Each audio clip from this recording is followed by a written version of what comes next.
Hello friends, we had started the chapter resources and development, and the last topic that we saw in this was land utilization. Okay, so we saw all the types of land, that forest land, land not available for cultivation, other uncultivated land, fallow land, and nets on area. So all these five types of lands, even we have seen the cross cropped area also. So we have already talked about all these lands, and today's session we are going to discuss further what are the utilization pattern. Okay, here we are going to discuss what is the land utilization pattern in India. तो देखते हैं हम लोग इसको कैसे क्या पढ़ना है, इसमें देखते हैं। इसमें सबसे इम्पोर्टेंट चीज़ जो हमारे पास में आ रही है, सबसे पहले सबसे इम्पोर्टेंट चीज़ वो आ रही है कि टोटल जोग्राफिकल एरिया जो हमारे इंडिया का 3.8 मिलियन स्क्वायर किलोमीटर आप मानते हैं, इसका 93% लैंड जो हम लोग अब यूज़ कर रहे हैं ना, it is an utilisation. 7% land जो हमारा यूटिलाइजेशन में नहीं है। ठीक है, तो 7% लैंड यूटिलाइजेशन में क्यों नहीं है, तो अपन देख सकते हैं उसके पीछे सबसे इम्पोर्टेंट कारण सबसे पहले तो यही है कि जो ये रिपोर्ट प्रिपेयर हुई थी, दिस रिपोर्ट ना, तो we could not prepare the report for the north east states ना, नॉर्थ स्टेट्स की रिपोर्ट प्रिपेयर नहीं कर पा रहे हम लोग, है ना। और एक चीज़ तो ये है, because of the terrain we can not do it. सिर्फ आसाम है हमारे पास में, आसाम की है हमारे पास में रिपोर्ट।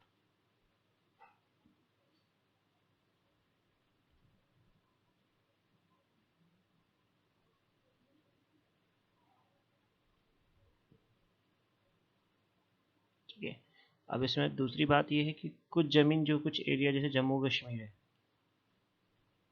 जम्मू कश्मीर का कुछ एरिया जो है पाकिस्तान ने ऑक्यूपाई कर रखा है, कुछ चाइना ने ऑक्यूपाई कर रखा है। तो इनकी वजह से भी जो है अपन जो है लैंड को अपन सर्वे नहीं कर पाए हम लोग, उसका रिपोर्ट नहीं बना पाए।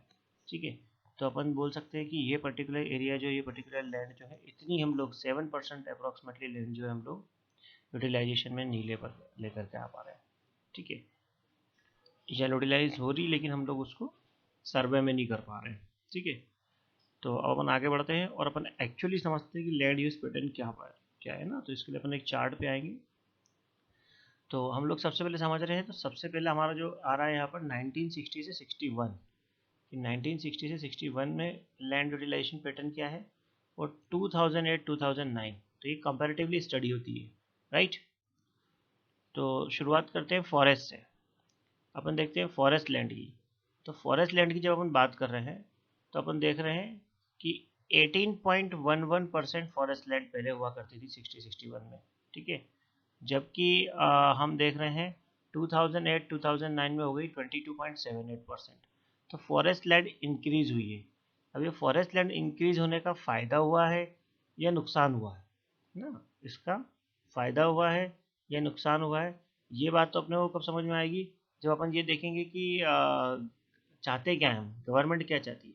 तो मैं यहाँ लिखता हूँ आपका कि गवर्नमेंट क्या चाहती है ना। यहाँ पर क्या है, गवर्नमेंट का कहना है जो हमारी नेशनल फॉरेस्ट पॉलिसी है, नेशनल फॉरेस्ट पॉलिसी जो हमारी है ना, नेशनल फॉरेस्ट पॉलिसी का कहना बनता है साहब कि लैंड जो है, फॉरेस्ट लैंड जो है, ठीक है, फॉरेस्ट लैंड जो है हमारे यहाँ की करीब हमारे पास में 33% लैंड होना चाहिए। कितनी होना चाहिए, है ना। तो how much do we expect, we expect 33% land of the forest ना, अंडर फॉरेस्ट कवर। तो ये एक्सपेक्ट करने के पीछे मंशा क्या है हमारी, हम लोग क्यों एक्सपेक्ट कर रहे हैं इतना, है ना। तो उसके पीछे अगर हम बात करें, तो ये लैंड इतनी 33% एक्सपेक्ट करने के पीछे जो हमारी बात है ना, मुख्य कारण जो है वो यही है कि भाई साहब 33% लैंड अगर है तो हमारा इकोलॉजिकल बैलेंस जो है वो बना हुआ रहेगा। अगर फॉरेस्ट लैंड 33% से कम है तो इकोलॉजिकल बैलेंस सही नहीं है। और आप देख रहे हो कि जब ये बात हुई थी, ये कौन से ईयर में बात हुई थी पता है आपको, ये नेशनल पॉपुलेशन पॉलिसी वाली या नेशनल फॉरेस्ट पॉलिसी वाली बात कौन सी ईयर में हुई थी, 1952 में बात हुई थी कि साहब जो लैंड जो है ना, उसका 33% जो है ना, वो कम से कम हमें जो है आपको रखना पड़ेगा, नहीं तो क्या होगा, फॉरेस्ट में रखना पड़ेगा, नहीं तो जो है आपकी लैंड यूटिलाइजेशन पैटर्न खराब हो जाएगा, आपका फॉरेस्ट लैंड जो है वो खराब बेकार हो जाएगी। ठीक है, आगे बढ़ते हैं हम लोग और दूसरा देखते हैं हम लोग। अब हम आते हैं बेरन एंड कल्चरेबल वेस्टलैंड, जो ये 12.01% थी, है ना, ये बढ़ करके हो गई है, घट करके हो गई 8.61%, जो कि सही है, अच्छी बात है, ये कम होना इसका बेरन और वेस्टलैंड। लेकिन अपन ये देखिए कि अगर बेरन और वेस्टलैंड कम हुई है तो क्या एग्रीकल्चर लैंड या नेट्स ऑन एरिया बढ़ा है ना, ठीक है। कहीं ऐसा तो नहीं कि बेरन वेस्टलैंड कम हो करके सिर्फ फॉरेस्ट कवर को ही फायदा पहुंचा रही है, ठीक है। तो अपन नेट्स ऑन एरिया देख लेते हैं सबसे पहले, है ना, सबको छोड़ देते हैं अपन और नेट्स ऑन एरिया की बात करते हैं। तो नेट्स ऑन एरिया जो है हम लोग देखें तो नेट्स ऑन एरिया जो था पहले आपका ये 45.26% था, है ना, जो बढ़ करके हुआ 46.24%, ना, इतने सालों में सिर्फ 1% बढ़ा है ना, समझ रहे हो बात को, मतलब ये तो बढ़ा ही नहीं है। अब चलो एक काम करते हैं, अपन इसमें कुछ और चीज़ें ऐड कर देते हैं। अपन देखते हैं फेलो और करंट फेलो, है ना, दोनों को इसमें इंक्लूड कर देते हैं। तो फेलो लैंड की बात करें अपन तो जो थी 3.5%, करंट फेलो को देखें 3.73%।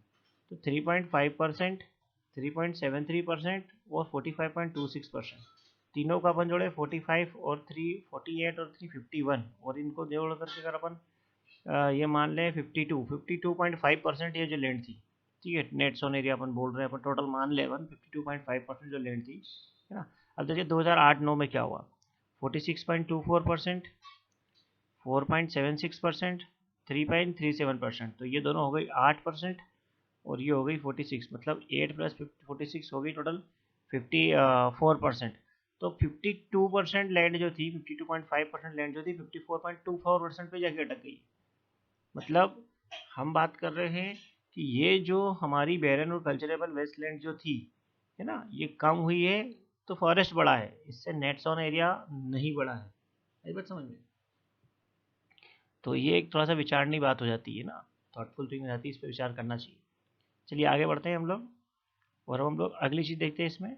तो हम देखते हैं area under non agriculture uses, जो कि 4.95% था, 5.5% हुआ है, ठीक है। तो ये बड़ा है, तो ये तो डेफिनेटली बड़ा है ना, और क्योंकि मकान बन रहे हैं, रोड बन रहे हैं, बहुत सी चीज़ें बन रही है ना। तो जब ये चीज़ें बड़ बनेगी, कंस्ट्रक्शन चलेगा, इंफ्रास्ट्रक्चर डेवलप होगा, तो डेफिनेटली नॉन एग्रीकल्चर यूजेस वाली लैंड तो बढ़नी ही है ना। क्लियर हो रहा है आपको, समझ में आ रहा है कि नहीं आ रहा है ना, ठीक है। चलिए आगे देखते हैं। अब हम इसमें देखते हैं अगली चीज़ कि परमानेंट पेस्चर्स की बात करें तो परमानेंट पेस्चर जो थे 4.71% थे, ठीक है, जो कि अब बचे हैं सिर्फ 3.38%। तो परमानेंट पेस्चर्स भी कम हुए। और क्या आपको लगता है कि परमानेंट पेस्चर्स कम हुए तो कैटल्स कम हुई होंगी? नहीं ना, नंबर ऑफ कैटल्स तो definitely would have been increase. तो जब परमानेंट पेस्चर्स कम हो रहे हैं और नंबर ऑफ कैटल्स इंक्रीज हो रहे हैं, तो कहीं ना कहीं प्रॉब्लमेटिक चीज़ होती है ना।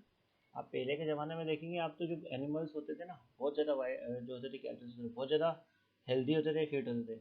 आजकल थोड़े से क्लमजी से होने लग गए हैं। कारण क्या है उसका? यही है कि भैया देखो, आप खाने पीने को नहीं मिलेगा तो किसी को, तो ग्रेजिंग ग्राउंड्स कम हो रहे हैं, परमानेंट पेस्चर्स कम हो रहे हैं, दिक्कत तो आ रही है, ठीक है। Next thing is area under miscellaneous tree crops. Miscellaneous tree crops आपको बताया था मैंने, याद होगा आपको। तो इसको देखे अपन तो ये 1.5% था, ठीक है। ये मतलब वो एरिया है जो हम लोग ग्रीनरी बोल करके लगा देते हैं, जिस जो मतलब का ही नहीं है, मतलब ये 1.11% हुआ है, कम हुआ है, इससे मुझे कोई नुकसान नहीं है, कम हुआ अभी तो, ठीक है। तो अब आप देख लें, टोटल इस तरह से था कल्चरेबल वेस्ट लैंड, ये लास्ट टॉपिक है। 6.23% थी कल्चरेबल वेस्ट लैंड, जो कि घट करके हो गई है 4.17। मतलब ये तो अच्छा काम हुआ है ना, कि पहले इतनी सारी ये लैंड एग्रीकल्चर हो सकती थी इस पर, लेकिन लोग कर नहीं रहे थे, तो अब वो कम हो गई है ना। तो that is something that is very wonderful, अच्छा काम हुआ है। चलिए आगे बढ़ते हैं।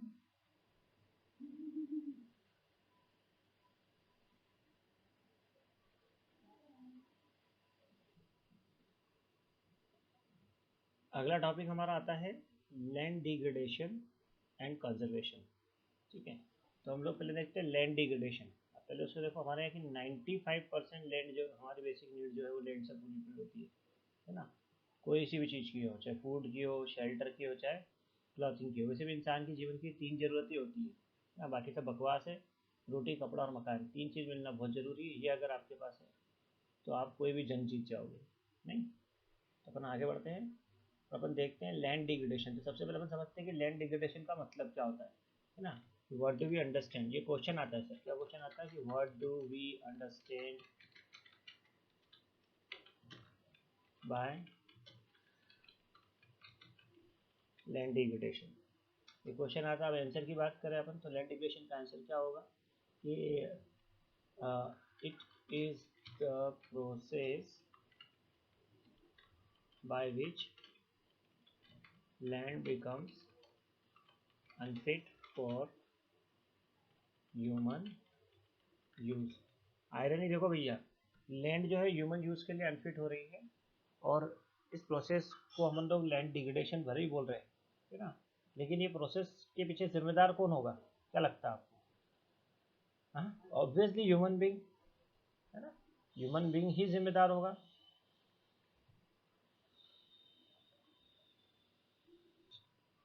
तो चलिए अपन देखते हैं, इसमें एक इम्पोर्टेंट डेटा आ रहा है हमारे सामने। क्या डेटा आता है ये देखेंगे इधर हम लोग कि ये जो हमारे लैंड है इसका करीब 130 मिलियन लैंड जो है, 130 मिलियन हेक्टेयर लैंड जो है इंडिया में, which is known as degraded land. कितनी? 130 मिलियन हेक्टेयर लैंड को इंडिया में डिग्रेडेड लैंड माना गया है। और इस 130 हेक्टेयर लैंड का, अभी अगर ये पाई चार्ट देखें तो इस 130 हेक्टेयर लैंड का 56% हिस्सा जो है ना, this is water eroded area, है ना, वाटर इरोडेड एरिया। इसी 130 मिलियन हेक्टेयर का हम लोग 28% एरिया जो मान रहे हैं वो मान रहे हैं फॉरेस्ट डिग्रेडेड एरिया। ठीक है, फॉरेस्ट में खराब हो रहा है वो एरिया। 6% एरिया जो है that is saline and alkaline land. And last but not the list 10% area, 10% area जो है आपका ये विंड इरोडेड एरिया। समझ में आ रही बात की नहीं? तो इस तरह से देखा जाए तो आपका टोटल इतना एरिया इंडिया में जो है डिग्रेडेड माना जा रहा है, ये वेस्टलैंड एरिया माना जा रहा है। क्लियर है? अब अपने को इस लैंड को बचाना है ना, बचाना बहुत ज़रूरी है। तो अपन देखेंगे कि आगे क्या कारण है जिससे कि लैंड डिग्रेड हो रही है, और क्या कारण है या क्या मेजर्स है जिससे हम लैंड को प्रोटेक्ट कर सकते हैं। तो हम लोग पढ़ रहे हैं लैंड डिग्रेडेशन। तो लैंड डिग्रेडेशन को समझते हैं हम लोग। हमारे पास एक बहुत इंपॉर्टेंट क्वेश्चन आता है ये वाला कि व्हाट आर द कॉजेज या what are the major causes for the land degradation. तो हम आंसर को इस तरह से शुरू करेंगे, जैसे पहले से आपके लिए बोर्ड पर लिख के रख दिया है, तैयार कर दिया है, ताकि आपको कोई समस्या नहीं आए। ठीक है, तो सबसे पहले लैंड डिग्रेडेशन। तो land degradation, what are the causes of land degradation. आपको अगर इसे डिटेल में मतलब ये इस तरह से लिखा है, और इसी तरह से आपको बुक में भी मिल जाएगा। ठीक है, बुक में आपको पॉइंट टू पॉइंट मिल जाएगा, लेकिन इसको डिटेलिंग जो होती है इसकी, ये आपको मन से ही करना पड़ती है। समझ में आ रही बात की नहीं? इसकी डिटेलिंग जो होती है आपकी मन से होगी। एक पेज निकाला जिससे पाई चार्ट बना हुआ है, मुझे पेज नंबर तो याद नहीं है, उस पर आपको ये पेज डिग्रेडेशन, लैंड डिग्रेडेशन जो है उसके आगे पीछे वाले पेज पर ये मिल जाएगा आपको। ओके, ठीक है। तो what are the causes of land degradation? Number 1, excavation. What is excavation? Excavation means mining. कि जब माइनिंग होगी ना, जब खुदाई होती है तो लैंड डिग्रेड होती है। तो बोला खुदाई से लैंड डिग्रेडेशन होती है। सर जी तो खुदाई से क्यों नहीं होगी? खुदाई करेंगे तो जमीन पोली होती जाएगी, तो कहीं ना कहीं डिग्रेडेशन उसका होना निश्चित है। Next is what? Deforestation. Next is what? Deforestation. अब डिफॉरेस्टेशन क्या होता है आपको पता है, जैसे कटिंग ऑफ द ट्रीज, है ना, कटिंग ऑफ द ट्रीज। तो cutting of the trees is known as land degradation, that also leads to land degradation. Next is overgrazing. अब ओवरग्रेजिंग डज नॉट मीन कि आपने जाकर के अपने जानवर ज्यादा खा गए। इसका मतलब what is happening in an area where the grazing grounds are less, more cattles, more animals are reared. समझ आ रही बात मेरी? तो वहां पर जगह ही नहीं इतनी कि जानवर चढ़ सके। मान लो कोई पर्टिकुलर हम बात करें कोई माउंटेनियस रेंज है, वहां पर 1 लाख एनिमल्स के लिए सफिशिएंट ग्रेजिंग ग्राउंड है, और आपने वहां पर 1.5 लाख एनिमल्स पाल लिए, तो that is known as overgrazing. तो क्या होगा? ओवरग्रेजिंग होगी, जमीन जल्दी खराब होने लगेगी। और क्या होगा? आप सेम पीस ऑफ लैंड पे बार बार ग्रास को ही ग्रो करोगे, और ग्रास को ही ग्रो करोगे, वही चीज ग्रो करोगे जो जानवर खाते हैं। इससे क्या होने लगेगा? लैंड की फर्टिलिटी डाउन हो जाएगी। ठीक है, और इस तरह से डिप्लेशन ऑफ लैंड और लैंड डिग्रेडेशन जो होगा वो शुरू हो जाएगा। आगे बढ़ते हैं हम लोग। फिर आता है हमारा next over irrigation. Over irrigation, over irrigation मतलब पानी ज्यादा दे देना। क्या होता है? कई बार क्या करते हैं हम लोग, बहुत जबरदस्त क्रॉप लेने के चक्कर में हम लोग ऐसी जमीन, जो जमीन उस पर्टिकुलर क्रॉप के लिए अप्रोप्रिएट नहीं है, हम उस जमीन पर भी कोई पर्टिकुलर क्रॉप लेना शुरू कर देते हैं। ठीक है, और इससे क्या होने लगता है, इरिगेशन बढ़ जाता है, हम लोगों को उसके लिए एक्स्ट्रा इरिगेशन देना पड़ता है, हमको एक्स्ट्रा वाटर सप्लाई करना पड़ती है। और ये जो ओवर इरिगेशन होता है, ये जाकर के जमीन को काटने का काम करता है, लैंड की फर्टिलिटी को और डाउन करता है बढ़ाने के बजाय। ठीक है, कहीं तो ये भी एक फैक्टर हो सकता है जिससे कि लैंड डिग्रेड होती है। अगला आता है हमारा नेक्स्ट, उसको बोलते हैं ग्राइंडिंग इन सीमेंट इंडस्ट्री। सीमेंट इंडस्ट्री आप लोगों ने कभी देखी हो, तो सीमेंट इंडस्ट्री में क्या होता है कि ऐसे क्रेशर से जो है गिट्टी पीसती है। ठीक है, पत्थर पीसा जाता है, तो पत्थर का जब ग्राइंडिंग होता है, जो पीसते हैं पत्थर को, तो उससे बहुत ज्यादा पाउडर होता है, और वो पाउडर जो होता है ना, पूरी तरह से बर्बाद कर देता है जमीन को, पूरी तरह से जमीन को, जिस सॉइल पे जिस लैंड पर गिर रहा है उसको पूरी तरह से बर्बाद कर देता है। ठीक है, हालांकि cement industry is most hazardous industry, the people working in that industry are prone और prone to cause various kind of disease, है ना। सबसे ज्यादा कैंसर की शिकायत हो सकती है, एस्थमेटिक तो आपको जनरली मिल ही जाते हैं, तो ऐसी बहुत तरह की बीमारियां जो कि सीमेंट इंडस्ट्री से होती है। We are not seeing the what is the disadvantages of industries, है ना। हम आगे बढ़ते हैं, इंडस्ट्रियल एफ्लुएंट, ये बड़ा इंपॉर्टेंट पॉइंट है। क्या होता है कि इंडस्ट्रीज जो करती है ना, अपना कोई भी प्रोसेस होती है, तो प्रोसेस के बाद में वो क्या करती है, अपना जो वेस्टेज होता है, जो भी एफ्लुएंट्स होता है, उसको पानी में ऐसे बहा देती है। और पानी में इस तरह से एफ्लुएंट्स को बहा दे रहा हूँ, उससे क्या होता है, उससे भी इंडस्ट्रीज को अपना लैंड को जो होता है ना डिग्रेड, जैसे पानी में बहा दिया तो वाटर पोल्यूशन हो गया, वाटर डिग्रेड हो गया।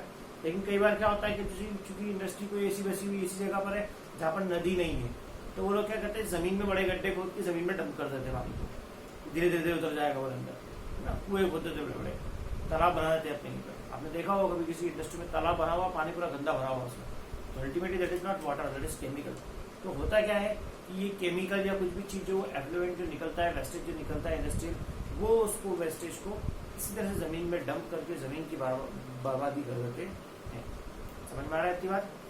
ठीक है, तो ये हमारे लैंड डिग्रेडेशन के कॉजेज है, these are the main causes for the land degradation. अब हम देखते हैं कि इन कॉजेज से या लैंड डिग्रेडेशन से हम लोग कैसे ओवरकम हो सकते हैं ना, what can be the solution to these problems. Is this clear? Question आता है सिर्फ प्रॉब्लम्स पे, सोल्यूशन पे क्वेश्चन कभी आया नहीं है, बट यू मस्ट रिमेंबर, क्योंकि इस पे आता है मालूम पड़े वो आया नहीं, इस बार वही आ जाए। Getting it not? तो let us go to the solution. तो सोल्यूशन की बात करें तो we have got 7 solution, 6 problem के 7 सोल्यूशन हमें निकालना है ना, तो महानतम लोग हैं हम लोग। क्या ठीक है, so when you start the solution, so number 1 is afforestation, ना, कि plant as many trees as possible, ना, खूब प्लांटेशन करो, खूब ट्रीज लगाओ। ठीक है ना, अफॉरेस्टेशन ना से आप ये सोचो कि ओवर इरिगेशन होगा, पॉसिबल नहीं है, ऐसा नहीं होता है। आप सोचो कि अफॉरेस्टेशन से जो होता है, अफॉरेस्टेशन ही क्यों करे, बोले जंगल ही क्यों लगाएं, बोले हम लोग पेड़ ही क्यों लगाएं, एग्रीकल्चर करने से भी तो ग्रीनरी आ सकती है, तो ऐसा नहीं होता है ना। एग्रीकल्चर प्रोडक्ट जो होता है, जो आप जो एग्रीकल्चर से प्रोड्यूस कर रहे हैं, that has to be change season by season. मतलब ये हम बात करें कि वो एक सीजन के बाद फिर कट जाएगा, फिर आएगा, फिर कट जाएगा, that's not permanent. We need permanent plantation of trees. Okay, so that is the permanent plantation of trees is known as afforestation. So hope you understand it. Next is planting of shelter belt. अब shelter belt क्या होता है, जैसे आपका ये farmland है, ठीक है, अब आपको यहाँ पर wind erosion का डर है ना, कि wind आ सकती है, उड़ा करके ले आ सकती है मिट्टी को। आप क्या करते हैं, उसके कोने कोने पे सब जगह trees plant कर देते हो। If I draw trees इस तरह से होते हैं।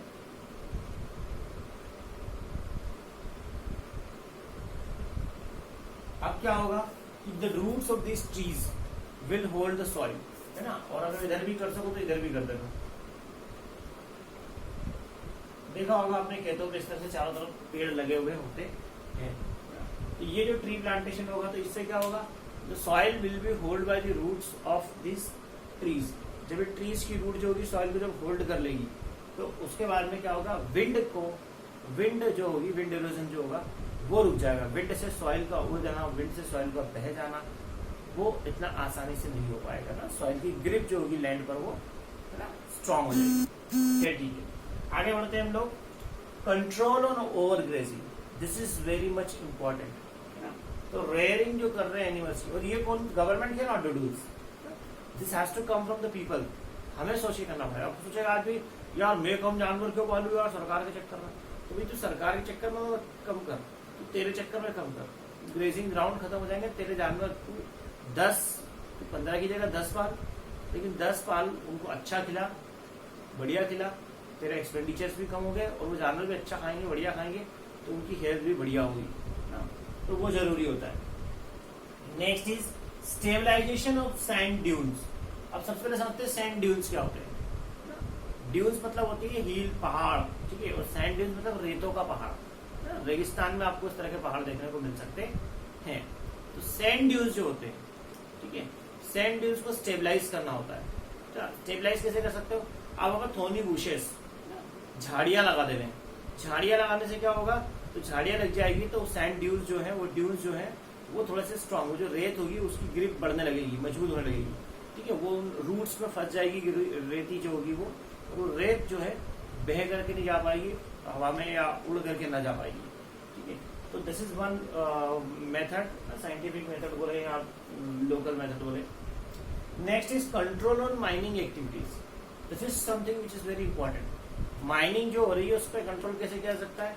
उसको कंट्रोल इस तरह से किया जा सकता है कि आप एक पर्टिकुलर एरिया में देखिए आप कितने रिसोर्सेज की नीड है ना, ठीक है। डिमांड और सप्लाई हमेशा बराबर होना चाहिए बेटा, जितनी डिमांड आ रही है उतनी सप्लाई होना चाहिए, और डिमांड उस तरह से आना चाहिए जिस तरह से रिसोर्स की अवेलेबिलिटी है ना। वो कहते हैं ना सस्टेनेबल डेवलपमेंट, तो वो यही है कि आपने अगर माइनिंग पे कंट्रोल किया तो ऑब्वियसली सस्टेनेबल डेवलपमेंट होगा माइंस का, है ना, और मिनरल्स का। Next is management of waste. Management of waste कि जो भी वेस्टेज निकलता है इंडस्ट्री से उसका मैनेजमेंट करना बहुत जरूरी है। अब तो हो रहा है, पहले नहीं होता था, आजकल होता है ना। जिसे हम बात करते हैं इंदौर में भी हमारे जो है वेस्ट मैनेजमेंट जो होता है, घर से गार्बेज जो निकलता है उसका मैनेजमेंट वर्ल्ड में नंबर 1 पे हो रहा है ना, वो जबरदस्त हो रहा है। नेक्स्ट है proper treatment of industrial effluents and wastage. जो इंडस्ट्रीज से जो भी वेस्टेज या जो भी एफ्लुएंट्स निकलते हैं उनको पहले ट्रीट किया जाए, उसके बाद उनको डिस्पोज किया जाए। सोचो आपने एक केमिकल निकला ऐसे ऐसे जमीन में डाल दिया, वो बर्बाद हो सकता है उस केमिकल में कोई दूसरी चीज मिलाने से उस केमिकल के हार्मफुल इफेक्ट रिड्यूस हो जाए, and once they are reduce then after if you are just disposing it, तो मेरे ख्याल से वो आपको यूजफुल हो जाएगा, बेनिफिशियल हो जाएगा, ठीक है। तो ये आज हम लोगों ने अभी क्या देखा, हमने देखा कि लैंड डिग्रेडेशन क्या होता है, उसके कॉजेस क्या क्या हो सकते हैं, और लैंड डिग्रेडेशन को रोकने के लिए हम क्या क्या सोल्यूशन ले सकते हैं, क्या क्या मेजर्स ले सकते हैं। Hope this much is clear to all of you, ठीक है। बाकी का पोर्शन हम लोग और करते हैं भी कंटिन्यू, अभी इतना काफी।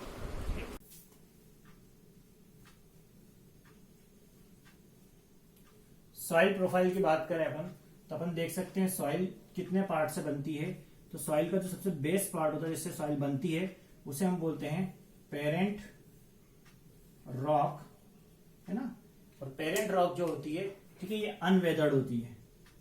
अनवेदर्ड मतलब जो टूटी नहीं है ना, ब्रेक नहीं हुई है। सेकेंड स्टेप जो आती है आपकी, है ना, सेकेंड स्टेप जो आती है उसे हम बोलते हैं सबस्ट्रेटम। ट्रेटम कॉन्सेप्ट समझना, आप लोगों को मैंने पढ़ाया था, ये आपको याद हो। स्ट्रेटा मतलब होता है लेयर्स, ठीक है। स्ट्रेटा मतलब होता है लेयर्स, बेड भी बोलते हैं उसको, बीडी बेड भी। तो ये जो होती है ना अनवेदर्ड है, मतलब ये क्या है, बेड है, फर्स्ट स्ट्रेटा है ना। और उसके बाद में जो आ रही सब स्ट्रेट है, ये इसी की सब लेयर्स है, ठीक है। और चूंकि ये अनवेदर्ड थी और ये हो चुकी है वेदर्ड, ठीक है। ये कैसे हो चुकी है, वेदर्ड हो चुकी है, टूट चुके हैं। अब क्या हो रहा है, पहले नीचे बड़ी बड़ी चट्टानें होती है, ऊपर उठते उठते धीरे धीरे टुकड़े हो जाते हैं उसके, टूट जाती है, ठीक है। फिर आती है आपकी नेक्स्ट स्टेप पे सब सॉइल। नेक्स्ट स्टेप पे आती है आपकी सब सॉइल। अब हम सब सॉइल की बात करें, सब सॉइल क्या होती है, सब आपकी सब सॉइल मतलब इसमें आपका सिल्ट, क्ले, है ना, सैंड, इन सब का मिक्सचर आपको देखने को मिलता है। सिल्ट, क्ले और सैंड, मतलब ये सॉइल बस बनने वाली ही है, बस स्टेज पे ही। आप जब गड्ढा खोदोगे ना, आप कभी कभी देखना, आप ऊपर की सॉइल जो हटा देंगे, जिसे गड्ढा खोदते हैं तो नीचे आपको चिपचिपी गीली गीली सॉइल मिलेगी। वो इसलिए होती है क्योंकि क्ले सैंड वाली सॉइल होती है। और फिर आती है अपने सबसे ऊपर पे आती है आपकी टॉप लेयर, इसको हम टॉप सॉइल भी बोलते हैं, टॉप सॉइल। और टॉप सॉइल जो होती है आपकी, टॉप सॉइल कैसी रहती है आपकी, बिल्कुल परफेक्ट सॉइल जिसको हम लोग देखते हैं, है ना, जो कि फाइन पार्टिकल्स जिसके अंदर हम लोग होते हैं, फाइन पार्टिकल्स हम लोग देखते हैं, ठीक है। जो सबसे ऊपर की लेयर होती है, अपर लेयर होती है सॉइल की, उसे हम लोग टॉप सॉइल बोलते हैं। तो ये सॉइल प्रोफाइल हुई। इसमें कोई समस्या है कि आपको सॉइल प्रोफाइल में समझने में?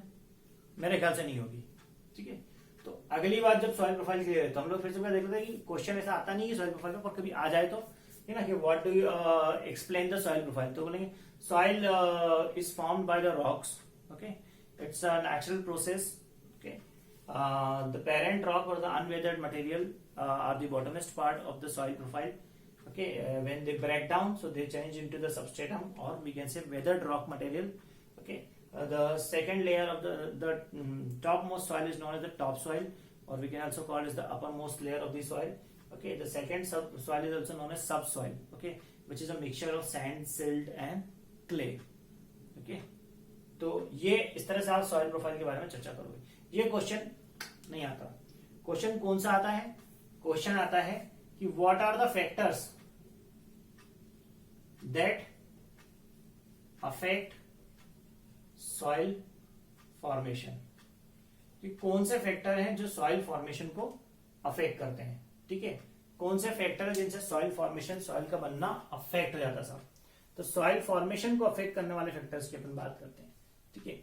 तो बहुत सारे होते हैं। सबसे पहले तो ये होता है आपका पेरेंट रॉक मटेरियल। क्या होता सबसे पहले? Parent rock material. फिर हम बात करते हैं आगे, अगला जो होता है आपका वो होता है, फिर उसके बाद में आपका क्लाइमेट, टेम्परेचर, केमिकल एक्टिविटीज, ठीक है, जो भी टेक प्लेस होती होगी उसके अंदर, ठीक है।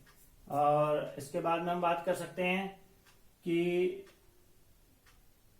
ह्यूमन एक्टिविटीज, है ना। हम बोल सकते हैं vegetation, vegetation is more important, कि वेजिटेशन से भी आपका सॉइल फॉर्मेशन जो होता है वो अफेक्ट होता है, ठीक है। इसमें कुछ ऑर्गेनिक कंटेंट भी होते हैं सॉइल में, आपको पता ही होगा, ठीक है। तो ऑर्गेनिक एंड केमिकल दोनों तरह के कंटेंट आपको सॉइल के अंदर देखने को मिल सकते हैं। पेरेंट रॉक मटेरियल हो गया, क्लाइमेट हो गया, टेम्परेचर हो गया, केमिकल एक्टिविटीज हो गई, वेजिटेशन हो गया आपका, ठीक है। और क्या होता है? Wind, very good, wind, water flow. अब वाटर फ्लो के बाद में अपन और बात कर सकते हैं, इसे अभी इंपॉर्टेंट चीज होती है, इसमें यहाँ ऊपर लिखा थी, हालांकि रिलीफ हो सकता है ना, कि रिलीफ, कौन सा रिलीफ फीचर में आप लैंड सॉइल फॉर्म हो रही है उसके हिसाब से भी सॉइल पे इफेक्ट आ जाता है आपका, ठीक है। डीकम्पोजर्स सॉइल में जो काम करते हैं, ठीक है, वो भी सॉइल का फॉर्मेशन को इफेक्ट करते हैं। तो ये सारे हो गए आपके factors which affect the soil formation. इन पर क्वेश्चन आ सकता है 3 नंबर का, कि what are the factors that affect soil formation. इतना क्लियर है? पक्का? अब क्या अफेक्ट करते हैं, है ना, कि हाउ डू दे अफेक्ट, है ना, कि विच थिंग्स आर अफेक्टेड, है ना। तो विच थिंग्स आर अफेक्टेड, इसकी बात करें कि सॉइल फॉर्मेशन, या हम लोग बोल रहे हैं कि ये जो सॉइल फॉर्मेशन की जो फैक्टर्स हैं ये कौन सी चीजों को अफेक्ट करते हैं। तो सबसे पहले हम बात करते हैं इसमें साहब सॉइल के कलर को। सॉइल के कलर को अफेक्ट करते हैं, साइज को, टेक्सचर को। साइज मतलब ग्रेन्यूल्स का साइज, है ना, ठीक है। थिकनेस बोल सकते हैं अपन, मैं यहाँ नीचे लिख देता हूँ, थिकनेस, ठीक है। साइज बोलोगे, साइज ढूंढते फिरोगे उसमें, ठीक है। कलर, टेक्सचर, थिकनेस, ठीक है। केमिकल प्रॉपर्टीज, है ना, केमिकल प्रॉपर्टीज जो होगी सॉइल की उसको भी ये अफेक्ट करेंगे, ठीक है। फर्टिलिटी को अफेक्ट करेंगे सॉइल की, ठीक है। तो फर्टिलिटी चूंकि एक्चुअल में वो that is not what to say visible thing, तो हम लोग उसको नहीं लिख रहे हैं। बाकी मेन चीज तो ये होगी कलर, थिकनेस और टेक्सचर और केमिकल प्रॉपर्टीज। तो इन सब चीजों को सॉइल जो है जो आपका ये जो चीजें हैं ये अफेक्ट करती है। 3 बातें पड़ी, सॉइल कैसे बनती है, सॉइल बनने में जिम्मेदार कौन होता है, ये लोग किस चीज की जिम्मेदारी लेते हैं। समझ में आ रही बात? 3 things we have discussed. Clear है? पक्का? अब हमें पढ़ना है क्लासिफिकेशन ऑफ सॉइल, कि सॉइल का जो क्लासिफिकेशन होता है, कितने प्रकार की सॉइल होती है, कौन कौन सी होती है। हम लोग ऑलरेडी इसको पढ़ चुके हैं पहले एक बार, फिर एक बार देख लेते हैं, और हम लोग सॉइल इरोजन पढ़ेंगे और हमारा चैप्टर खत्म हो जाएगा।